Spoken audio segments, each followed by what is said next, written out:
What's up, everybody? I'm about to tell you the top 4 places that you should be going for life insurance leads if you're an insurance agent or insurance agency. So stick around because we're about to get into it.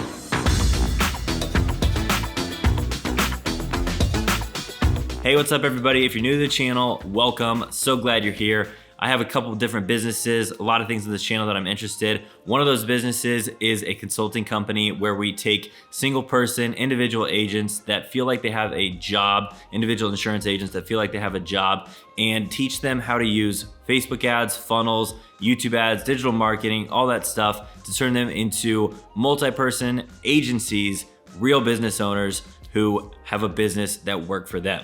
And through doing that, I have learned a lot of things. I've talked to a lot of agents, and I'm really out there talking to agents at all times. So I get a good feel of, what people are doing before they come to us, what they've done in the past, what they're kind of using at this current time, especially when it comes to leads. And I wanted to make it so that you guys could come and you guys could have a place to go to see, what types of leads, where to be going for life insurance leads, and what are the best places to just go to find them. So without further ado, let's get going.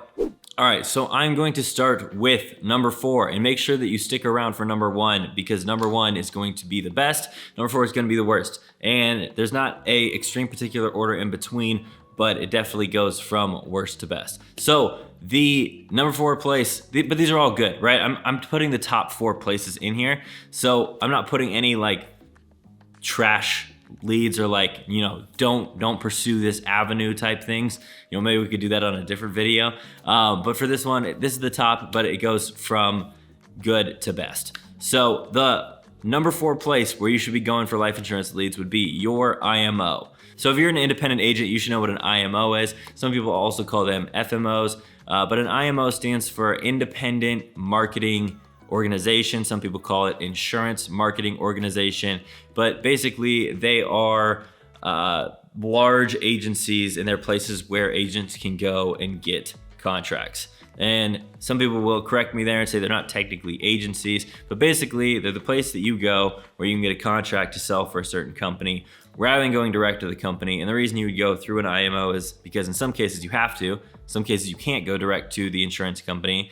And on the other hand, there's a lot of other resources that come with working with them, such as, continued product knowledge, sales skills, sales teaching, a lot of training, back-end support. It's all different for each IMO and what you're trying to do. But the point is, if you're an independent agent, you should already know what that is. If you're a captive agent, an IMO is what I just explained. And basically the equivalent to you would be going through your captive agency, whoever is basically in charge of you. And a lot of people, especially on the captive side, won't have leads that are provided by your agency heads, your individual agencies. And a lot of times, because captive agencies just don't like working leads, they like to do power 200, power 300, you go find all your friends and family, work referrals, all that type of stuff, which, personally, I think that those are good ideas, but I also think that having leads, having a predictable way to do business is also a really good idea. So, it's not always one or the other. I like to live in an and world where you get to do some of each and you figure out what works best for you.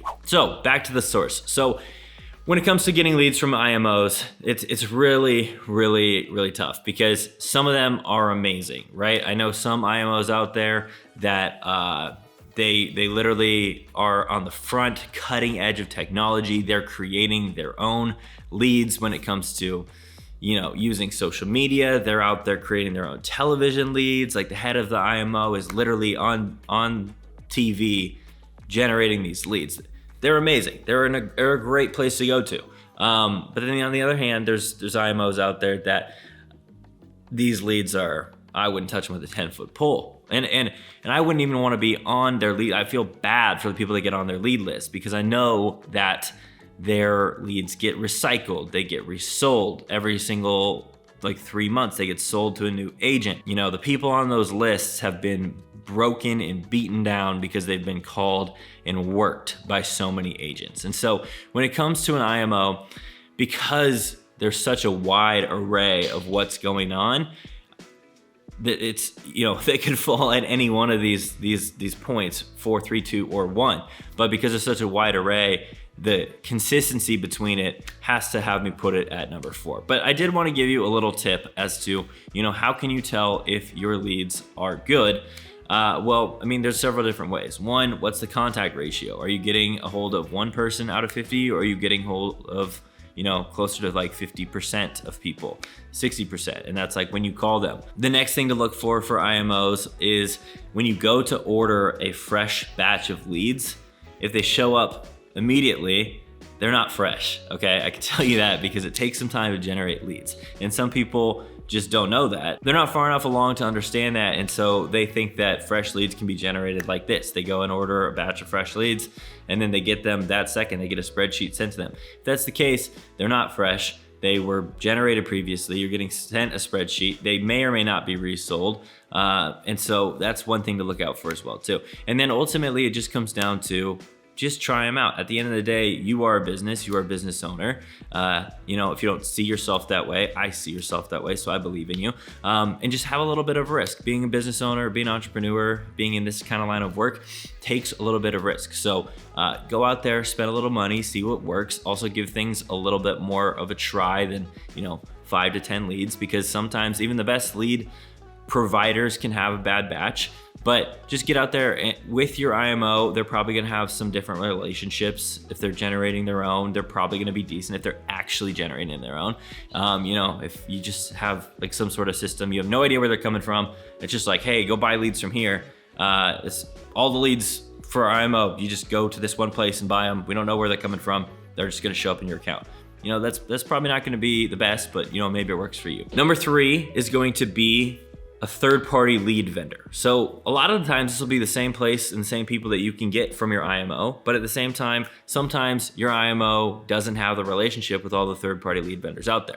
And there could be really good ones. I myself used to own a lead company and we did really good work. I have every business that I put all of my heart and soul into. I have a lot of integrity to make sure that I am providing the best product. So when we were doing that, I was on the forefront of making sure that more than anything else, we had the best quality lead. And that can be the case. There can be people out there. Typically, what you want to look for in a third-party lead vending company is either somebody that's been around for a really, really, really long time and they've established a good reputation. They have a lot of reviews. A lot of people in the industry know them. Now, this can be for buying online leads. This can be for buying direct mail leads. This could be telemarketed leads. This could be live transfer leads. It doesn't matter. The companies are all gonna fit in the types of leads. And also brings up a good point. If you want me to do a video on the best types of life insurance leads, just put a comment down below in the comment section of if that would be valuable to you and if you want me to do that video. And if so, list out any of the types of leads that you'd like to learn more about, and I'll go ahead and put a video like this together in what I think are the best in the order of that. That's the types of leads. This is where you go for the leads. So back to what I was saying, with third-party lead vending companies, you wanna either look for somebody that's been established for a really, really long time and has a lot of, good rapport in the industry, or you want to look for somebody that's newer and younger and coming up. And I know that sounds a little bit sketchy, especially for people that aren't risky, but the thing is, if you find like an individual person that's trying to create a business, oftentimes like for their first 10, 20, even 100 customers, they're gonna put their heart and soul into that company and into serving those customers. As long as you wanna talk to them, you wanna make sure that they have good values, they have values that align with you.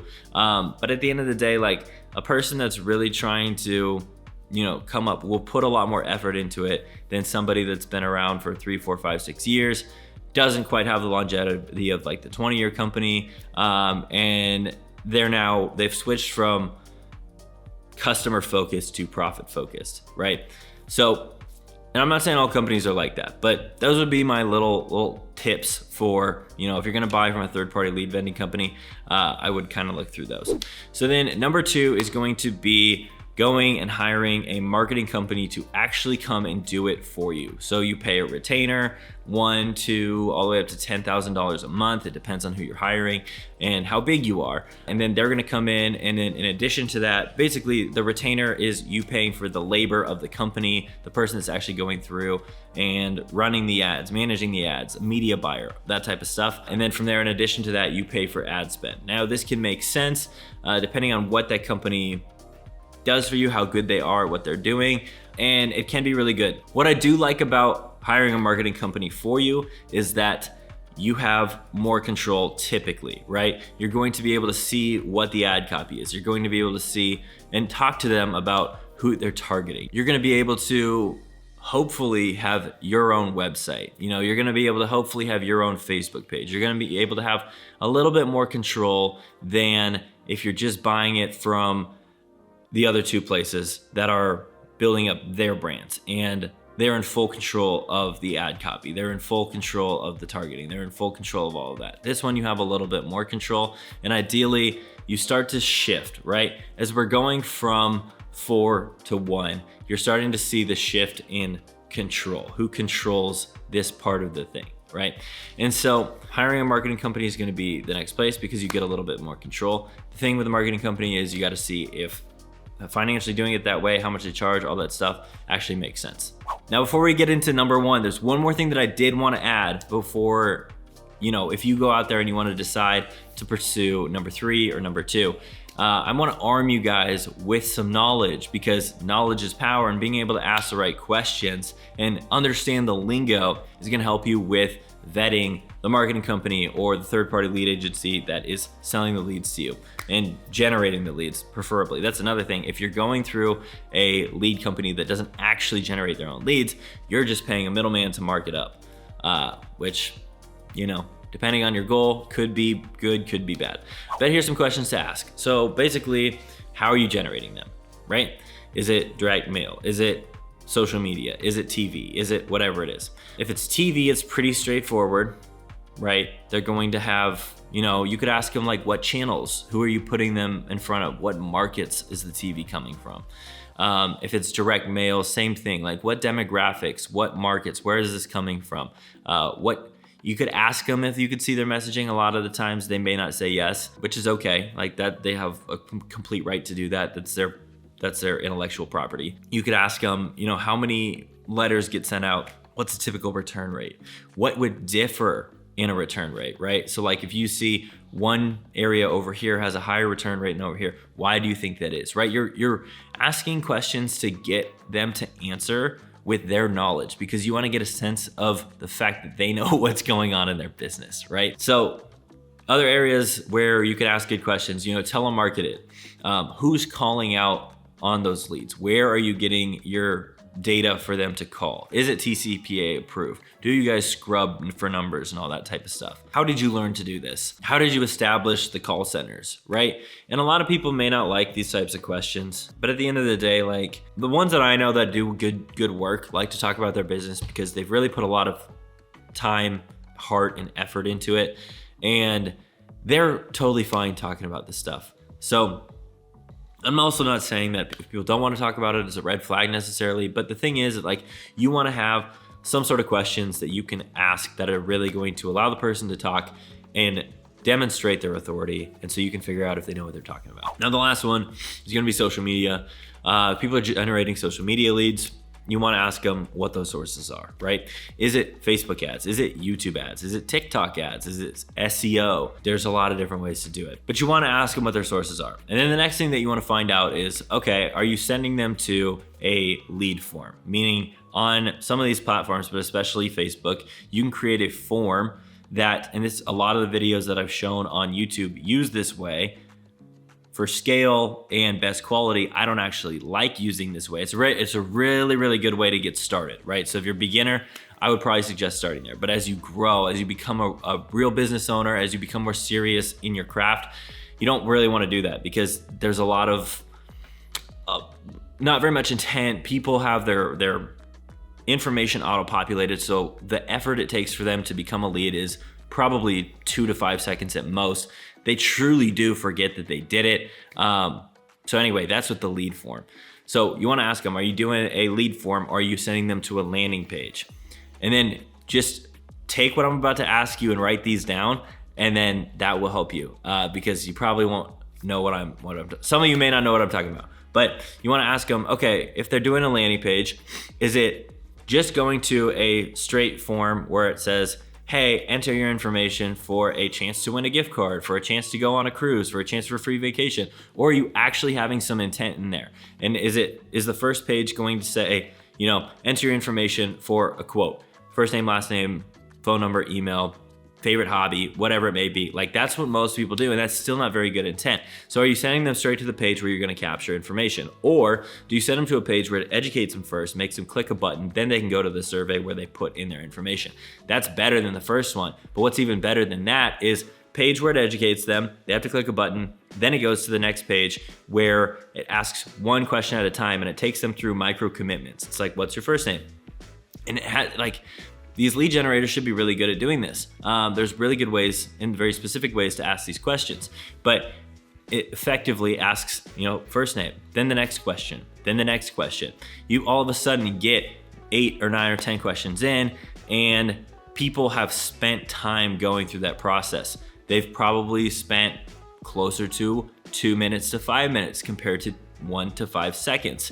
And people, when they do that, they actually have intent. They actually remember doing it a lot more. So those are some questions you can ask that will really help you vet third-party lead companies and how they're generating leads, and marketing agencies and how they're gonna generate leads for you. And if they're like, we can do whatever you want, it's like, okay, that's great, but what have you found to work best in the past? And what would you recommend we do, right? Because if they're like, we can do whatever you want, typically means that they don't have a path, they don't have a process that has worked in the past, and you want them to be the consultant to you, not just the labor arm of your own business. Because if you have a labor arm of your own business, you should just hire your own person and not be paying the excess charges that come with an actual agency. All right, let's get into number 1. Okay, I know this video has been going way too long, so I'm gonna go into number 1. Number 1, if you've been following my channel, you probably could have guessed it, is gonna be generating leads yourself. And this is because marketing and advertising is a full third of your business, right? You have attracting clients, you have converting clients, and you have servicing and fulfilling on those clients and what you promised them. So you have a third, a third, a third. And if you do any of 1, 2, and 3, options 4, 3, and 2 that I mentioned before, you are literally fully outsourcing a third of your business. And at the beginning, that can make sense as you're trying to cultivate a lot of skills. But as you grow, as you get more experience, as you get more into being a real business owner, it almost always makes sense to go with number 1 and generate them yourself, because then you have full control. So there's so many videos on YouTube. I have so many videos showing you how to generate them yourself, but we also have something that takes it to the next level. Everything we've been talking about up until this point has been how to generate what I call quotation mark leads, right? They are putting you in a position where you go about chasing people, where you need to, put out a line and then the fish comes in, but you don't get to reel the fish in. You then have to go pursue the fish as well too. So you are, yes, getting a little bit of interest, but then you're outbound calling, you're outbound dialing, you're spending all of your time, all of your days doing inefficient things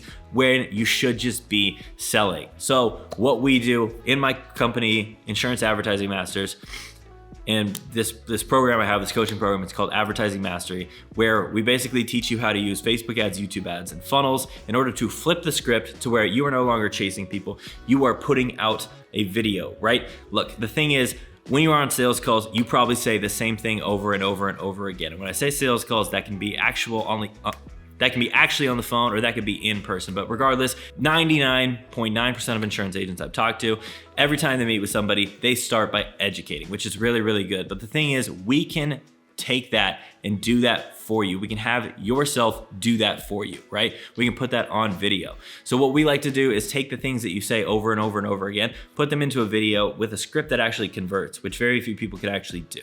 We put that on a video, we drive traffic to it, and then turn people into educated consumers that now want to work with you because you're the one that educated them. They can tell you know what you're talking about, so they book on your calendar. So these are actual inbound booked appointments, which I like better than inbound calls, by the way, because inbound calls can hit you at any time. You could be at the grocery store, you get an inbound call. You could be sleeping at night, you get an inbound call. I don't like inbound calls. I like inbound appointments, and that's what all of my clients like as well too. At the end of the day, generating your own is gonna be the best. There's gonna be a lot of ways to do it, but if you really want to just cut the time in half, cut the time into 10% of what it would take you to figure it out, go down below into the link in the description, click the button. I have a video that's gonna walk you through exactly what we do. It's gonna tell you a little bit more about what we do. If it makes sense for you, if you like it, you'll be able to, at the end of the video, schedule a call with my team and they will walk you through.